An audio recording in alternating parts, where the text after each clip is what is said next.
సంజయ్ గారు, లైఫ్లో first property అది ఇల్లు అయి ఉండాలా, ప్లాట్ అయి ఉండాలా, లేదా ఎమోషన్కి వెళ్ళి ఉన్న పైసలను తీసుకొచ్చి ఇల్లు కొనాలా, స్టార్టింగ్లో ప్లాట్ కొని తర్వాత ఇల్లు కొనాలా? ఒక 10 years మీరు మార్కెట్లో ఎక్స్పర్ట్గా ఉన్నారు కదా, what is your suggestion to the new investors? మన దగ్గర తక్కువ బడ్జెట్ ఉంటే ఒక ఇల్లు మనం కొనలేం, ఎకర్స్ ఆఫ్ ల్యాండ్స్ మనం కొనలేం.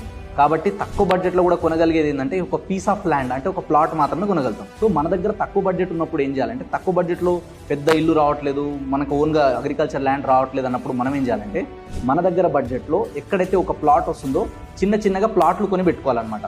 అప్పుడు మల్టిపుల్ ప్రాపర్టీస్ ఉన్నప్పుడు ఒక 10 years తర్వాత ఏమవుతుందంటే, ఈ మల్టిపుల్ ప్రాపర్టీస్ నుంచి వచ్చే రిటర్న్స్ నుంచే మనం ఇంకేదైనా ఓన్ ప్రాపర్టీ కొనుక్కోవచ్చు. ఇప్పుడు చాలామంది ఎవరైతే ఫస్ట్ టైం ఇన్వెస్ట్మెంట్ చేసే వాళ్ళు కూడా నేను ఏం చెప్తా అంటే, 200 గజాలు 150 గజాలు ప్లాన్ చేయకండి. కొంచెం ఇబ్బంది అయినా సరే ఒక 400 గజాలు కొనుక్కోండి. అప్పుడు ఏమవుతుందంటే, ఫ్యూచర్లో ఒక 10 years తర్వాత బాగా అప్రిషియేషన్ వచ్చినప్పుడు అవసరమైతే ఒక 200 గజాలు అమ్మేసుకుని ఇంకో 200 గజాలు డెవలప్ చేసుకోవచ్చు.